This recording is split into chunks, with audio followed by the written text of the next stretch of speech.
scary stories. In 2012, I was 12 years old. I got my first account on DeviantArt before I knew how to really draw. The only thing I knew how to do when it came to art was creepy pencil drawings with colored pencil etched into it. My first post was a drawing of a popular anime character with blue pigtails. So I drew a crappy rendition of this character, blissfully unaware that her skirt seemed to be too short in the drawing. Looking back, I was still at an immature age, so I didn't really think much of it at the time. Looking at the drawing now, it wasn't really that decent, but I didn't know that. Because I had drawn this, I saw a message on my submission where I uploaded it. In the comments of my drawing, there was someone who messaged me simply, "Hey, nice drawing," with the smiley face emoticon from the website. I was so excited because it was my first ever comment on one of my art pieces. I then looked at my profile and realized that he had watched me as well. Then I was very excited and happy. I also had my very first watcher on my account. His username was Gluten in the title. I don't remember the exact details of his name. He favorited my drawing, and I replied to his comment by simply saying, "Thanks." Here's where things got a bit weird for me. He replied, "You're welcome," like common courtesy on the website, but then followed the comment up with, "I really like how short you made the girl's skirt." Keep in mind I was only 12. I had no idea what he meant in that context, so I replied with, "It's a statement for anime girls to have short skirts," or something along those lines. He replied, "Oh, of course. Yours is my favorite." Okay, a bit of a strange reply. Before replying to him back, I dug a bit deeper into his profile, wondering if I should be nice to favorite him back. His profile stated that he was 21 years old. Yes, the site lets you display your exact age on the top front page. And it was the same for me. I legitimately put that I was 12. Did he realize how young I actually was for him to not be saying that? But like an oblivious 12-year-old, your brain doesn't quite piece things together, and you go along with whatever may cross your mind. So I friended this creepy man back. I don't remember the conversation after that, only that we kept it friendly and moved on.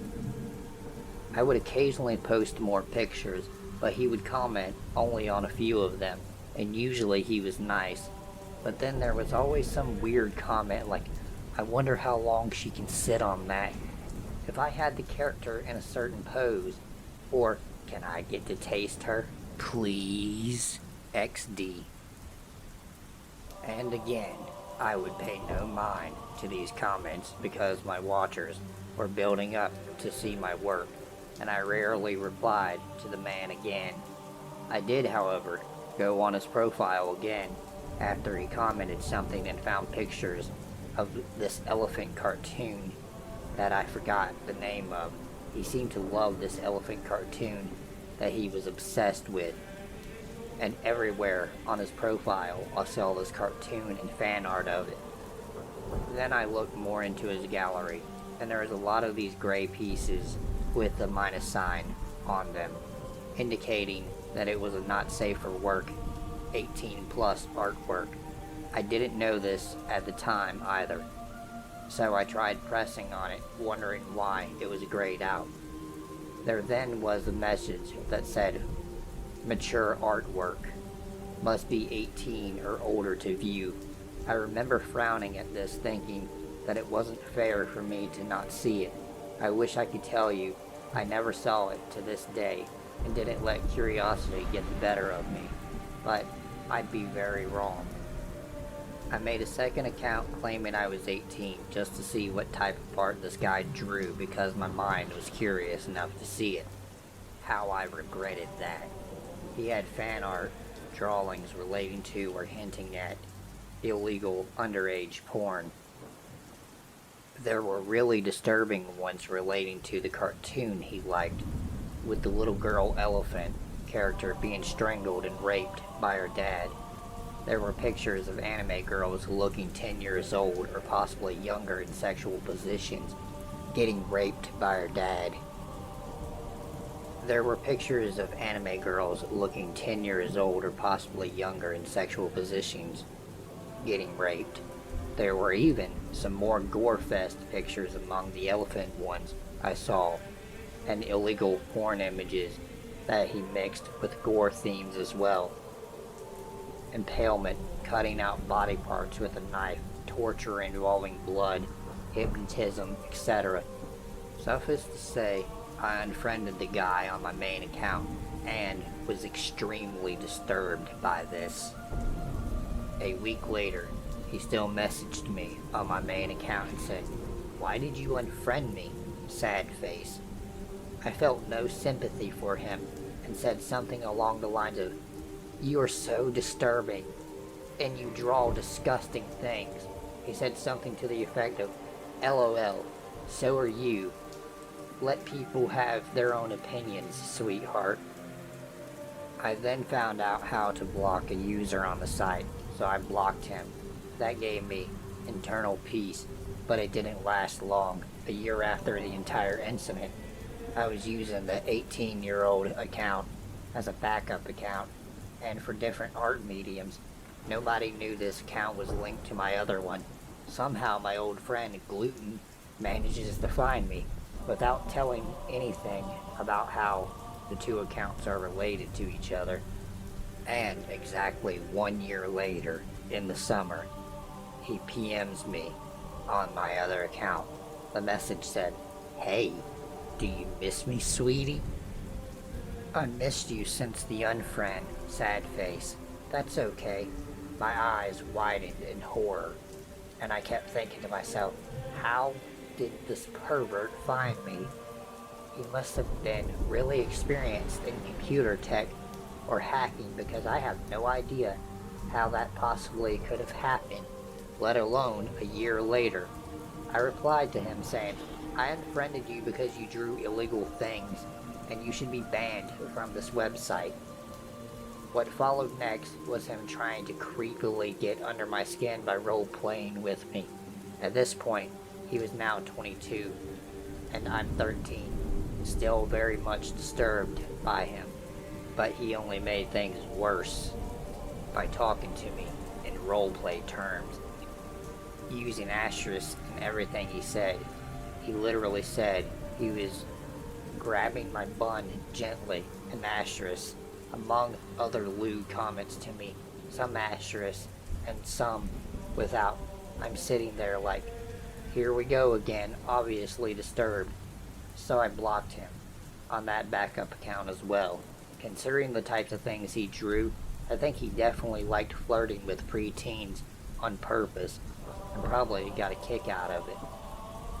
For the most part, being on DeviantArt was okay for me after that, but people like him who drew lewd things like that plagued the site.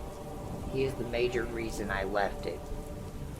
So I know this entire encounter was online, and a lot of these experiences happen in real life, but you never know who you could end up meeting in real life from the internet. So Gluten, let's never meet again, and let's not meet in real life, and I hope you stop flirting with 12-year-olds. It's really for your own good.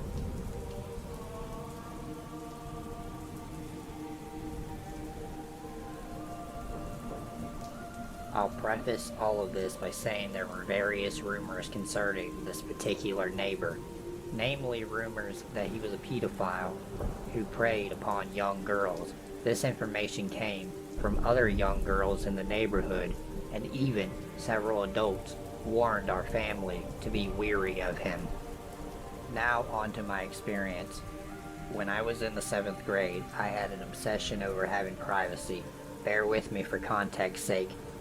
This was mostly due to the fact that my parents had taken away my bedroom door and would constantly look over my shoulder to look at whatever was on my phone. To combat this, I developed a habit of sitting in my mom's car so I could have time to myself without worry. This wasn't so great in the summer, no AC, but my stubbornness prevailed. Eventually, it became a consistent part of my schedule, where I'd always head to the car after school activities and homework completion. However, one incident stopped me from doing this from that point on. It was a typical Wednesday afternoon, and I'd gone to sit in the car, as per usual. Nothing was seemingly different, except that our neighbors, including the man clouded in rumors from across the street, were sitting on their driveway in lawn chairs, just looking around. They did this fairly often, though I always found it a little weird as we were in a lower class suburb neighborhood with not much to look at, but hey, to each their own. I'd been online to get my heart's content despite the summer heat, and eventually went back inside. The next day, however, something I couldn't have ever anticipated occurred. I had went through my school day as normal, and cheered at our middle school's football game. I was especially excited as this was one of the first games of the season, and my friends and I were still loving our new cheer uniforms. After the game, I got into my dad's car, as he and my mom had come to pick me up. I was a little thrown off because it was usually just my mom who did this, but I brushed it off. As soon as I got into the car, I could tell something was up. There was a heavy tension in the air. I'd initially tried to break conversation, but to no avail. Eventually, my parents came outright and told me what had occurred. Someone had left what could only be described as a horrifying letter addressed to me, or really, the beauty with her, like gold. This letter was left on the top of the car I usually sat in, taped on top of the roof. Thankfully, my dad discovered the note first, but he noted that the specific neighbor who we were told to look out for was outright glaring at him as he removed the note and read it. My parents told me what the letter withheld.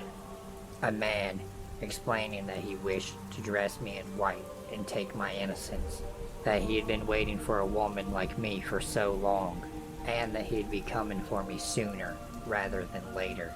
To top it all off, he signed the letter as your true love, who's closer than you may think. I was horrified, as my parents. They had already reported the note to the police as soon as they found it, and the next week, an officer stopped by to ask both my father and me questions about the incident. No arrests were made, and nothing came of the incident. But I was certainly more paranoid from that point on. About a year passed since the incident, and one autumn night my parents had gone out of town. It was me and my brother, 18 at the time, left alone, and we just kept to our own devices. That night, however, we had someone attempt to break into our house. I was asleep in my room, while my brother had stayed up to play video games. He began to hear weird noises coming from outside of his bedroom window. He turned to find a man's hand reaching in through the now cut window screen. My brother yelled, "Hey, what are you doing?" This was enough to drive the man away, but not before my brother caught a glimpse of what the man looked like. It was the same neighbor we suspected of leaving the note. The police were again immediately called, and my brother talked to several officers concerning the incident. I suppose there wasn't enough evidence to press charges, because once again, nothing came of it. We remained living there for another 3 years until we eventually moved, and I feel a great weight lifted off of my chest because of it. In my gut, I feel as though something terrible could have happened to me or my family as a result of these incidents. I also can't help but think that the two incidents were connected in some way, or by someone. So to the man who was looking to take advantage of me, who is believed to be one and the same with a potential break-in, let's not meet again.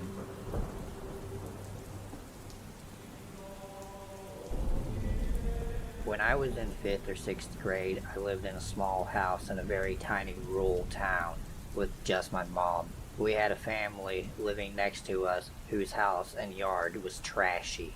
I mean, broken down cars and piles of garbage, weeds taller than your knees, dogs chained up everywhere, house was falling apart. You get the picture. The household consisted of a middle-aged woman who looked pretty average besides the fact that she always looked tired and run down, a middle-aged man who had long matted hair, a scared face, wore dirty disheveled clothing and walked with a cane, and a young, well-dressed man, clean cut, who was in his late teens or early 20s. They always had tons of visitors, mostly the run-down, dirty, disheveled kind of visiting their house at all hours. At that age, I didn't think much of it, but now I guess they probably had some involvement with drugs. My house was just a tiny little place that was a bit old. My mom was working on fixing it up, and at the time, our back door didn't lock. It didn't strike me as a problem since the town was small and no one really locked their doors. I always came home after school by myself. My mom was a single mom, and I didn't have any siblings. I'd been coming home by myself for a year before we moved into this house, so it was nothing new to me. My mom asked to call when I got home from school, do homework and chores, and not go out until she came home. Easy enough. I was a good kid who followed the rules. So after living there for a few months and things being fine, one day someone knocked on the back door when I was home alone. Assuming it was a family member, because no one else ever came over, I went to answer the door. That's when I saw that it was the dirty, disheveled, creepy man from next door. I stopped and turned to walk back to my bedroom without answering the door, because I was not supposed to answer it when I was home alone, unless it was someone in my family. Well, he saw me and knocked twice as hard, a frantic pounding. He went on like that for a few minutes, and while I was on the phone telling my mom about it, he stopped. About a half hour later, he started again. I didn't even get up to look. I just hid in my closet and called my mom again. She called my grandfather to come over from his house down the road and find out what the hell was going on. But by the time he got to my house, the neighbor had left again. That must have been Friday, because my mom was home the next day when he came back in the middle of the day. Her car at the mechanic, so it looked like she wasn't home. He started pounding on the door. I went to the door and saw it was him. I called to my mom, and he immediately left. She was tired of this entire thing because I would not stop worrying about it, and went out the door after him to ask him what he wanted. When she came back, she told me that he had found a kitten and wanted to know if I wanted it. How the fuck this didn't seem weird to her, I'll never know. I said yes, I did, and she told me that the next time he came over to accept the kitten, not worry about it anymore. She had a habit of claiming I was overreacting to basically everything despite being an otherwise amazing mom. So I listened to her. He came over again on a school day when I was home alone. I answered the door and accepted the kitten. I said thanks and went to close the door. But he stuck his cane in the way of the door so that it wouldn't close. When I looked at him shocked, he said he noticed our lock was broken, and he said that he could fix it for us. I told him I'd ask my mom, and he left. Being a kid, I forgot to mention it to her. He came back a few days later, when I was again home from school alone, knocked, and when I didn't come to the door, he came in the house. I recognized the limping thump of his walk, and hid myself in my closet, in my bedroom, because by this point, I had been getting a scary vibe from him for a while, and despite my mother telling me everything was fine, I was plain scared of this man. He thumped around a bit, never calling out to see if anyone was home. and apparently finding nothing, he left.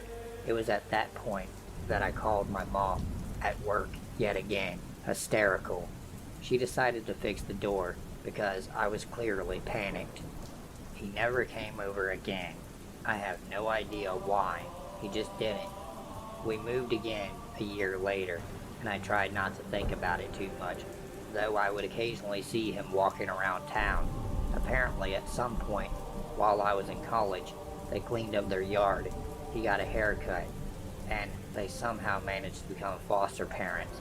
Not long after I saw a picture of him in the local newspaper on Facebook, he was being charged with sexual abuse of both his foster children, child porn, drug and weapon charges, all kinds of bad stuff. Apparently, the younger man who lived with him was being charged as well, and later his wife was charged with check fraud. I saw it to my then husband, who also grew up in that small town, and he told me a story of his father once catching the man looking at his little sister's bedroom window. His dad apparently threatened him if he was ever caught on their property again. So pedo neighbor from my childhood, let's not meet again, please.